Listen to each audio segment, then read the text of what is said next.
Hi hello നമസ്കാരം. ശക്തി ഗാർഡനിലേക്ക് എല്ലാവർക്കും ഹൃദയം നിറഞ്ഞ സ്വാഗതം. നമ്മളൊരു സെയിൽ വീഡിയോ അല്ലെന്ന് കേട്ടോ. ഇന്ന് കഴിഞ്ഞ വീഡിയോയിൽ ഒരുപാട് ചോദ്യങ്ങൾ, ഒരുപാട് സംശയങ്ങൾ ഒക്കെയായി എനിക്ക് വാട്സപ്പ് മെസ്സേജുകൾ വന്നിരുന്നു. അപ്പോൾ അതിനെല്ലാം ഉള്ളൊരു മറുപടിയാണ് ഈ പ്രാവശ്യത്തെ ഇന്നത്തെ ഈ വീഡിയോ. എന്തുകൊണ്ടാണ് ചേച്ചി ട്രൈപോഡ് യൂസ് ചെയ്യാത്തത്? പിന്നെ ഈ ഒറ്റ കയ്യാൽ ഇത് ചെയ്യുന്നു, വീട്ടിലാരും ചേച്ചി എന്തുകൊണ്ട് ഹെൽപ്പിന് വിളിക്കുന്നില്ല, ഇങ്ങനെയൊക്കെ ഒരുപാട് സംശയങ്ങൾ ചോദിച്ചു കേട്ടോ.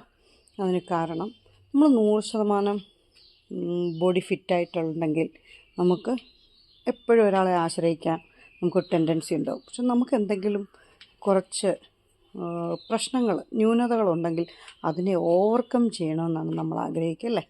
അപ്പം അതിന് കാരണം ഞാൻ കുറച്ച് വർഷം മുമ്പ് എനിക്കൊരു വലിയൊരു ആക്സിഡൻ്റ് ഉണ്ടായി. ആക്സിഡൻ്റ് എന്ന് പറഞ്ഞാൽ ജീവിതത്തിനും മരണത്തിനും ഇടയിലൂടെയുള്ളൊരു യാത്രയായിരുന്നു. കാരണം ഒരിക്കലും ഇനി മരിച്ചില്ല എന്നുണ്ടെങ്കിൽ ഒരിക്കലും എഴുന്നേറ്റ് നടക്കില്ല എന്ന് ഡോക്ടർമാർ വിധി എഴുതിയ കുറേ എൻ്റെ ഒരു മോശ സമയത്തെക്കുറിച്ചാണ് ഞാൻ പറയുന്നത്. നമ്മുടെ വീടിൻ്റെ അപ്സ്റ്റെയറിൽ നിന്ന് ഞാൻ ഒന്ന് വീണ് തലയടിച്ചാണ് വീണ് പിന്നെ ഒരുപാട് ട്രീറ്റ്മെൻറ്റൊക്കെ എടുത്ത് 1.5 വർഷക്കാലത്തോളം തളർന്ന് ഒരവസ്ഥയിൽ കിടന്നിട്ട് സംസാരശേഷിയും കാഴ്ചയും കേൾവിയും ഒക്കെ വളരെ മോശം കണ്ടീഷനിലേക്ക് പോയി കേട്ടോ. അതിൽ നിന്നൊക്കെ എൻ്റെ കുഞ്ഞുങ്ങൾ, അതായത് ഡോക്ടർമാർ ചികിത്സയെല്ലാം കഴിഞ്ഞ് ഇനി ഒന്നും ചെയ്യാനില്ല, വീട്ടിൽ പൊക്കോളൂ എന്ന് പറഞ്ഞ് ഇനി ഒരു കിടപ്പ് രോഗി അത് മാത്രം പ്രതീക്ഷിച്ചാൽ മതി എന്ന അവസ്ഥയിൽ നിന്ന് എന്നെ വീട്ടിൽ കൊണ്ടുവന്നിട്ട് എൻ്റെ മകൻ നമ്മുടെ തടിക്കസേര ഉണ്ടല്ലോ, പണ്ടത്തെ തടിക്കസേര എടുത്തിട്ടിട്ട് അവൻ എന്നെ ആ തടിക്കസേരയുടെ പുറകിൽ നിർത്തും. എന്നിട്ട് അവനെ എന്നെയും കൂടെ ഒരു തുണി കൊണ്ട് വരിഞ്ഞ് കെട്ടും. എന്നിട്ട് മകൾ മുന്നിൽ നിന്നിട്ട് ഈ കസേര തള്ളും. അങ്ങനെ ഇവർ രണ്ടുപേരും കൂടെ ഈ കസേരയെ വെച്ച് എന്നെ തെള്ളി നടത്തും.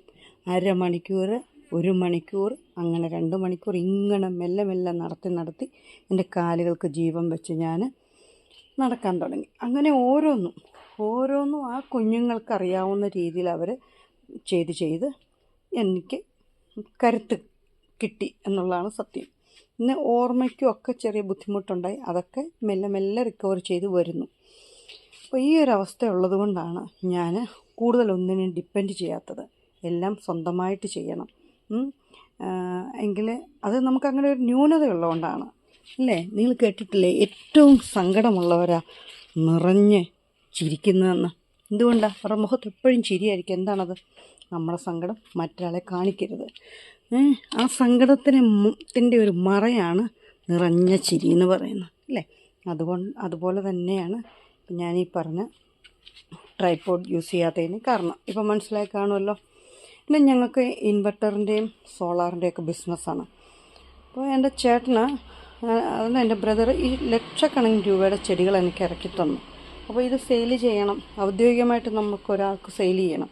അപ്പം ഞങ്ങളുടെ ഒരു ഫാമിലി ഫ്രണ്ട്, അതിലെൻ്റെ ചേച്ചിയുടെ കൂടെ ജോലി ചെയ്യുന്ന ഒരു ടീച്ചറാണ്, പ്രീത എന്നാണ് ടീച്ചറുടെ പേര്. ടീച്ചറുടെ ഹസ്ബൻഡ് ഹരിഹരൻ എന്നാണ് ചേട്ടൻ്റെ പേര്. ഞങ്ങൾ ഹരിയേട്ടൻ എന്നാണ് വിളിക്കുക. അപ്പോൾ ഹരിച്ചേട്ടനാണ് ആദ്യമായിട്ട് വന്ന ഒരു സൂപ്പർ റെഡിൻ്റെ ഒരു കുഞ്ഞു തയ്യായിരുന്നു തന്നത്. സൂപ്പർ റെഡിൻ്റെ ഒരു പ്ലാന്റും ഒരു ആന്തൂറിയും എടുത്തിട്ട് 1001 രൂപ എൻ്റെ കയ്യിൽ തന്നു. അങ്ങനെ ഹരിയേട്ടനിൽ നിന്നും 1001 രൂപ വാങ്ങിച്ച് ഈ ചെടികൾ വിറ്റുകൊണ്ടുള്ള ആദ്യത്തെ തുടക്കം കുറിച്ച് സുധാകരൻ സാറിന് ആദ്യത്തെ കൊറിയർ ചെയ്ത് ഈ ശക്തി ഗാർഡൻ എന്ന ആ ഒരു സംരംഭത്തിലേക്ക് അങ്ങ് കറതീർന്നിറങ്ങാൻ തുടങ്ങി. അവിടെ നിന്നും നിങ്ങൾ ഓരോരുത്തരിലേക്കും ഞാനെത്തി. അതൊരു ഭയങ്കര സന്തോഷമാണ്, വളരെ സന്തോഷമുണ്ട് സത്യത്തിൽ.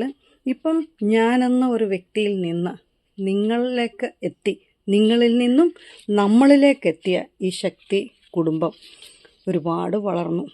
നിങ്ങൾ എല്ലാവരും ചേർന്നൊരു വലിയ കുടുംബമായി നമ്മളിപ്പോൾ, ഇല്ലേ? അത് ഒരു സന്തോഷകരമായൊരവസ്ഥയാണ്. അതൊരു വാക്കുകൊണ്ട് അങ്ങനെ പറഞ്ഞു തീർക്കാൻ പറ്റുന്നില്ല എനിക്ക്. അത്രയ്ക്കും സന്തോഷമുണ്ട്. നിങ്ങൾ ഇടവും വലവും താങ്ങാനായിട്ടും നല്ല കാര്യങ്ങൾ സജഷൻ തന്ന് എന്നെ മുന്നോട്ട് കൊണ്ടുവന്നൊക്കെ നിങ്ങൾ ഓരോരുത്തരും ഒരുപാട് സന്തോഷം കേട്ടോ. പിന്നെ എന്താണ്, നമ്മുടെ പിള്ളേർ സെറ്റൊക്കെ ഞാൻ നിങ്ങളോട് കഴിഞ്ഞൊരു വീഡിയോ പറഞ്ഞു, നമ്മുടെ 5 ഫിംഗേഴ്സ് അവരുടെ 5 പേരുടെ പേരിൻ്റെ ഓരോ അക്ഷരങ്ങളിട്ട് MIRNA മിർന എന്ന പേരിട്ട് 5 ഫിംഗേഴ്സ് എന്ന ചാനൽ തുടങ്ങും. അങ്ങനെ കുറേ കാര്യങ്ങളും പറഞ്ഞ് പിള്ളേർ നമുക്ക് മെസ്സേജ് ചെയ്യുക, നമ്മളെ വിളിക്കുക. പിന്നെ പ്രായമായ അമ്മൂമ്മയുടെ ഒരു വീഡിയോ കണ്ടല്ലോ. നമ്മുടെ ഈ വീഡിയോ കണ്ടിട്ട് അതിന് മറുപടി പറയുന്ന അമ്മൂമ്മമാർ, ഇവരൊക്കെയാണ് നമ്മളുടെ പവർ, നമ്മുടെ ആ ഒരു സ്ട്രെങ്ത്, നമ്മുടെ കുടുംബത്തിൻ്റെ നെടുംതൂണുകളാണ് ഈ പറഞ്ഞവരൊക്കെ അല്ലേ. അങ്ങനെ ഞാൻ, നിങ്ങൾ അതിൽ നിന്നും മാറി നമ്മളിലേക്കുള്ള ദൂരം വളരെ വളരെ വളരെ വലുതായിരുന്നു. അതിലേക്ക് നിങ്ങൾ എന്നെ ചേർത്ത് പിടിച്ചു. ഒരുപാട് സന്തോഷം, ഒരുപാട് സന്തോഷം. പിന്നെ ചിലർ എനിക്ക് മെസ്സേജ് ചെയ്തു, ചേച്ചി പറയുമ്പോൾ ഞങ്ങൾക്ക് നല്ല കോൺഫിഡൻസ് ആണ്, പക്ഷെ പലപ്പോഴും നമുക്ക് അത്രയും അങ്ങോട്ട് കോൺഫിഡൻസ്, ഒരു കോൺഫിഡൻറ്റോട് കൂടി നമുക്കൊന്നും ചെയ്യാൻ പറ്റുന്നില്ല എന്ന് ചിലർ പറഞ്ഞു. അതെന്താണ് കാരണം എന്നറിയോ?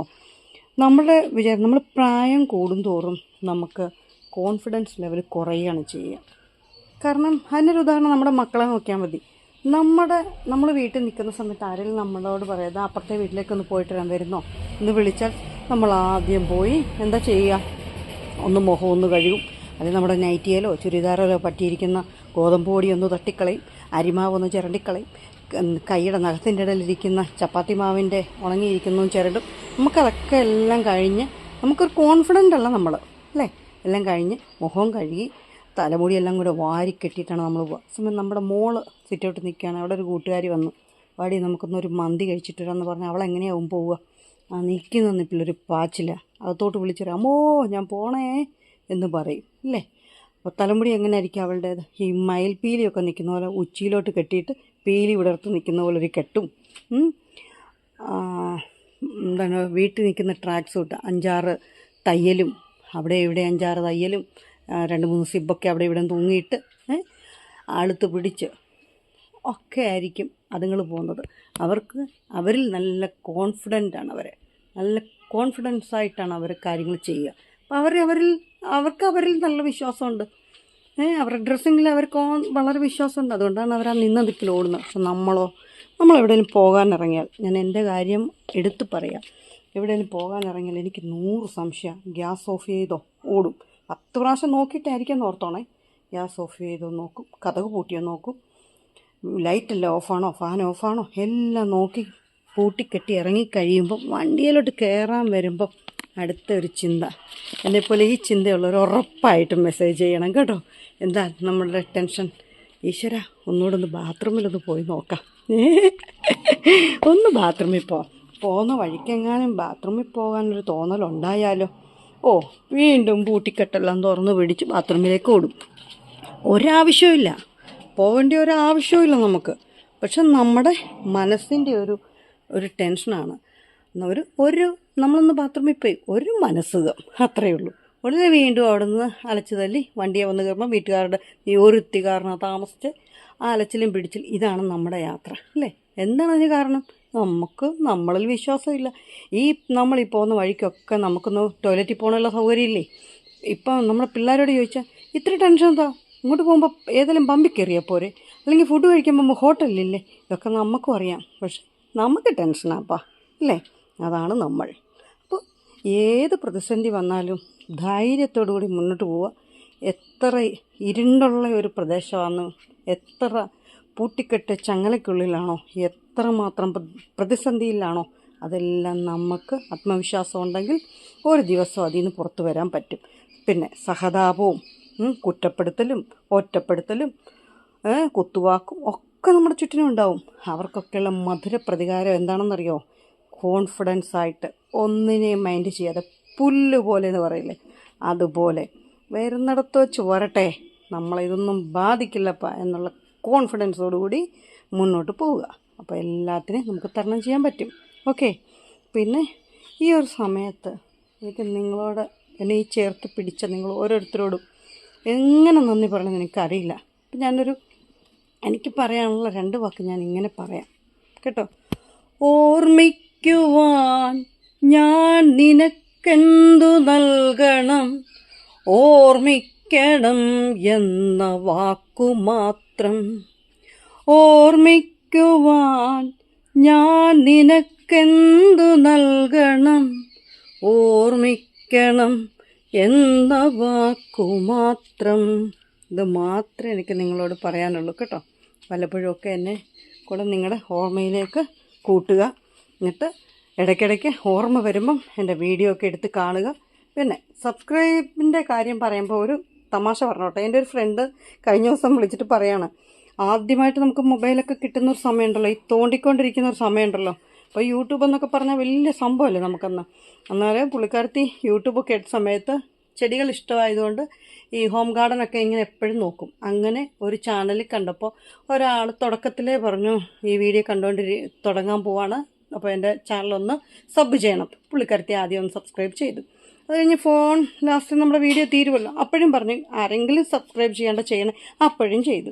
പിറ്റേ ദിവസം രാവിലെ വീണ്ടും ഈ കൊച്ചിൻ്റെ ചാനൽ എടുക്കും. അപ്പോഴും അത് ആദ്യവും പറയും അവസാനം പറയും. ഈ പറയുമ്പോഴെല്ലാം പുള്ളിക്കാരത്തി സബ്സ്ക്രൈബ് ചെയ്യും. അപ്പോൾ ഒന്ന് ഓർത്തെ, ഈ രാമകല് സബ്സ്ക്രൈബ് ചെയ്താ പുള്ളിക്കാരത്തി. പക്ഷെ ഈ കഴിഞ്ഞ ദിവസമാണ് അത് പറഞ്ഞ് ചിരിച്ചത്. ഇതിനെപ്പറ്റി കൂടുതൽ അറിഞ്ഞപ്പോഴാണ് സബ്സ്ക്രൈബ് ചെയ്യുന്നത് ഒറ്റ പ്രാവശ്യം ചെയ്താൽ മതി എന്നുള്ളത് പിന്നീടാണ് മനസ്സിലായതെന്ന്. എന്ന് പറഞ്ഞ പോലെ സബ്സ്ക്രൈബ് ചെയ്യാത്തവരായിട്ട് ആരെങ്കിലും ഉണ്ടെങ്കിൽ സബ്സ്ക്രൈബ് ചെയ്യണം കേട്ടോ. സബ്സ്ക്രൈബ് ചെയ്തിട്ടുള്ള ഓരോരുത്തർ സബ്സ്ക്രൈബ് ബട്ടൻ്റെ 7 അയൽവക്കത്ത് വന്നേക്കരുത് കേട്ടല്ലോ. അയ്യോ, പിന്നെ വേറെന്താ, കണ്ട നമ്മൾ വർത്താനം പറഞ്ഞു. ഇവിടെ നമ്മുടെ ക്ലൗഡിക്ക് പ്രശ്നമാണ്, ഭയങ്കര ഇച്ചിരി അസൂയുള്ള കൂട്ടത്തിലാണ് അവൾ. അതാണ് അവളെപ്പോഴും ഞാൻ ഈ വീഡിയോ ഒക്കെ എടുക്കുമ്പോഴും ഈ കൊറിയർ ചെയ്യാനൊക്കെ എടുക്കുമ്പോഴേ അവളെ ഞാൻ തുറന്നു വിടാറുണ്ട്. അത് ഇന്ന് പൂട്ടിയിട്ടേക്കുക, അതിൻ്റെ ഒരു ശത്രുത എന്നോട് കാണിക്കുന്നത്. പിന്നെ വേറെന്തുണ്ട്, എല്ലാവരും സുഖമായിട്ടിരിക്കുന്നു വിചാരിക്കുന്നു. സന്തോഷത്തോടെ മുന്നോട്ട് പോവുക, സുഖമായിട്ട് സന്തോഷത്തോടെ ഇരിക്കുന്നു എന്നുള്ള ആ ഒരു വിശ്വാസത്തോടു കൂടി ഞാൻ ഈ വീഡിയോ നമുക്കിവിടെ അവസാനിപ്പിക്കാം. ഓക്കെ, അടുത്തൊരു വീഡിയോയിൽ നമുക്ക് വീണ്ടും കാണാം. അപ്പം എല്ലാവർക്കും എൻ്റെ ഹൃദയം നിറഞ്ഞ നന്ദി അറിയിക്കുന്നു. അപ്പം ഞാൻ പോയിട്ട് വരാമേ.